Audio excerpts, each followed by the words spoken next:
అప్పుడు పిసిసి అధ్యక్షుడు ఉన్నటువంటి ఇప్పటి ముఖ్యమంత్రి రేవంత్ రెడ్డి గారి పేరు ఉంది అలా, కేసీఆర్ అల్లుడు హరీష్ రావు పేరు కూడా ఉంది అలా. వాళ్ళ ఫోటో ట్యాప్ చేశారు. మొట్టమొదటిసారి అసలు ఫస్ట్ బాధితున్నా నేను, దీనిలో ఫస్ట్ బాధితున్నా నేను. మొట్టమొదటిసారి ఫోన్ ట్యాపింగ్ వ్యవహారంలో ఫస్ట్ టైం స్టేట్మెంట్ ఇచ్చింది కూడా నేనే. నేను గతం నుంచి చెప్తున్నా, ఇది మూర్ఖత్వ ప్రభుత్వము. వీళ్ళకు వావి వరుసలు ఏంలో వీళ్ళకు. ఇవాళ మంచి పండుగ, ఇవాళ రేపు ప్రధానమైన పండుగ, బంధాలు అనుబంధాలకు సంబంధించినటువంటి వాళ్ళ పండుగలు. ఇవాళ అమ్మవారి పండుగ అనేది వరలక్ష్మి శుక్రవారం, రేపు రాఖీ పండుగ. ఇవాళ ఇన్ని పండుగలైనా కూడా ఇవాళ వేలాది మంది ఇవాళ భారతీయ జనతా పార్టీ కార్యకర్తలు పండుగలు వదిలిపెట్టి తరలి వచ్చారు వాళ్ళు. కానీ అప్పుడు కేసీఆర్ ప్రభుత్వంలో వావి వరుస లేవు. వాళ్ళకు తల్లి లేదు, నా తండ్రి లేడు, నా అక్క లేదు, నా చెల్లి లేదు. వాళ్ళకు నా కుటుంబ సభ్యుల ఫోన్ ట్యాప్ చేసారు. నా ఫోను, నా కుటుంబ సభ్యులది, మా సిబ్బందిది, లాస్ట్కు మా ఇంట్లో పనిచేసే వర్కర్లు కూడా. మాది పక్క పెట్టు, సొంత కేసీఆర్ బిడ్డ కూడా ఫోన్ ట్యాప్ చేశారు. కేసీఆర్ అల్లుది కూడా చేసారు. వీళ్ళని ఏమనాలో తెలంగాణ సమాజం ఆలోచించాలి. అధికారులు నా దగ్గర సమాచారం, నేను నిన్న కానీ మొన్న కానీ చాలామంది మాజీ అధికారులతో మాట్లాడినా, నా దగ్గర ఉన్నటువంటి ఆధారాలు కానీ నాకున్న సమాచారాన్ని కానీ పూర్తిగా వాళ్ళకు రిపోర్ట్ ఇవ్వడం జరిగింది. వాళ్ళు చెప్తున్న విషయాలు వింటుంటే ఎంత ఆశ్చర్యం అనిపించిందంటే, ఇంత ఘోరమా, ఇంత ఘోరమైనటువంటి పరిస్థితి ఇది. వాళ్ళు చెప్పే విషయాలు వింటుంటే నేను ఎప్పుడు ఆందోళన చేసినప్పుడు కూడా, నేను రాష్ట్ర అధ్యక్షుడు ఉన్నప్పుడు పాదయాత్ర చేసినప్పుడు కానీ ఏదైనా ప్రొటెస్ట్ ప్రోగ్రామ్ పోతున్నామంటే ముందే పోలీసులు వస్తుంది. వెంటనే మా సిబ్బంది ఫోన్ చేయడము, ఎటు పోతున్నారు, ఇవాళ ప్రోగ్రామ్ ఎక్కడా, మీరు ప్రొటెస్ట్ చేద్దాం అనుకుంటున్నారు కదా, ఆ ప్రోగ్రామ్ ఎక్కడా, ఏడ చేస్తున్నారు అని చెప్పించి ముందే అడిగే ప్రయత్నం చేస్తే చాలా సందర్భాల్లో అనుమానాలు వచ్చినాయి. మేము అన్ని సందర్భాల్లో అనుమానం వచ్చిన తర్వాతనే ఈ విషయాన్ని బహిర్గతం చేయడం జరిగింది. ఇవాళ కేసీఆర్ గవర్నమెంట్లో మీరు చూడండి, మీరెవరన్నా, మీ కెమెరామెన్ ఉన్నారు, రిపోర్టర్లు ఉన్నారు, మీరెవరన్నా మీ కుటుంబ సభ్యులతో కానీ ఎవరన్నా కానీ వాట్సాప్ కాల్ కాకుండా నార్మల్ కాల్ మీరు మాట్లాడారు ఎప్పుడైనా? తెలంగాణ రాష్ట్రంలో కేసీఆర్ ప్రభుత్వం ఉన్నప్పుడు భిక్షాటన చేసే భిక్ష పైన కూడా ఒక ఏమీ తెలివైనటువంటి మామూలు వ్యక్తి కూడా వాళ్ళ భార్యతో మాట్లాడాలన్నా, ఏదైనా భార్యాభర్తల ఫోన్లు మూర్ఖులు వీళ్ళు, చండాలులు, నీచ మనుషులు వీళ్ళు. ఎవరన్నా భార్యాభర్తల ఫోన్ వింటారా అని ఎవడన్నా? ఇంత సిగ్గుమాల కుటుంబం వీళ్ళది. కేసీఆర్ కొడుకైతే దరిద్రులు వీళ్ళు. ఎవరైనా తెలంగాణ రాష్ట్రంలో కేసీఆర్ ప్రభుత్వం ఉన్నప్పుడు ఎవ్వరు కూడా నార్మల్ కాళ్ళు మాట్లాడుకోవాలి. ఎవరైనా మామూలు బిచ్చపులు అడిగినా కూడా, ఆటో కార్మికులు అడిగినా కూడా, అబ్బో సార్ కేసీఆర్ ఫోన్ ఇంటర్నెట, అందుకే వాట్సాప్ కాల్ మాట్లాడుతున్నారు సార్ అంటుండే. ఇది కామన్ అయిపోయింది. ఇది ఎవరు కూడా మాట్లాడుకోలే, అందరికి తెలిసిపోయింది. కేసీఆర్ ఫోన్ ఇంటర్నెట, మామూలు కాళ్ళు మాట్లాడవద్దు, అయితే వాట్సాప్, అయితే ఫేస్ టైము, అయితే సిగ్నల్ మాట్లాడుకోవాలంట అని చెప్పి ఈ టెక్నాలజీ పెంచడానికే కావచ్చు కేసీఆర్ ట్యాపింగ్ చేసేది. తెలిసి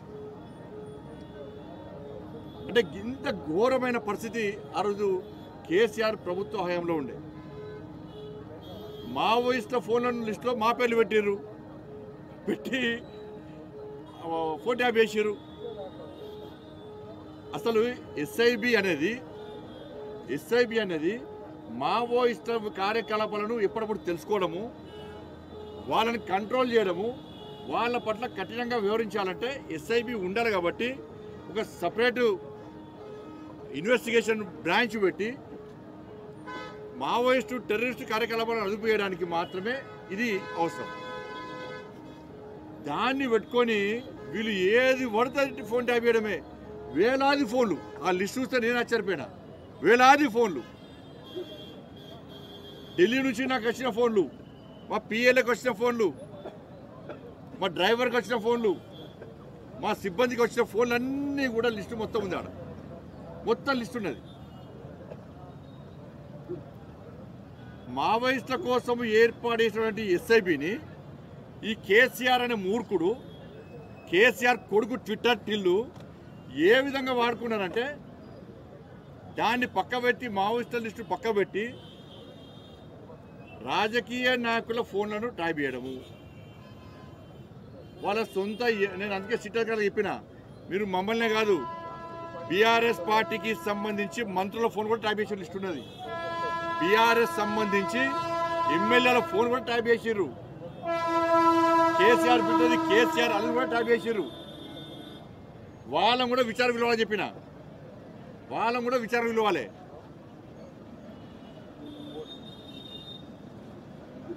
కాబట్టి ఇవన్నీ ఎస్ఐబి అనేది దీనికోసం ప్రారంభించబడింది. వాళ్ళ ఆ ఎస్ఐబిని ఈ కేసీఆర్ అనే మూర్ఖుడు, కేసీఆర్ కొడుకు వాళ్ళ సొంత లావాదేవీల కోసము, సొంత అవసరాల కోసము దాన్ని ఒక అడ్డగా మార్చింది. ఎస్ఐబిని ఒక అడ్డగా మార్చి రాజకీయ నాయకుల, మాలాంటి రాజకీయ నాయకుల ఫోన్లు ట్యాప్ చేయడము, వ్యాపారస్తుల ఫోన్ ట్యాప్ చేయడము, అడ్వకేట్ల ఫోన్ ట్యాప్ చేయడము, సినిమా వాళ్ళ ఫోన్లు ట్యాప్ చేయడము. ఇంతకంటే ఘోరమైన ఇంకోటి, ఉస్మానియా యూనివర్సిటీకి సంబంధించి ప్రొఫెసర్ల ఫోన్ కూడా ట్యాప్ చేశారు. ప్రొఫెసర్లది వాళ్ళ కూడా స్టేట్మెంట్ రికార్డ్ చేశారు. వీళ్ళు వాళ్ళ స్టేట్మెంట్ రికార్డ్ చేశారు.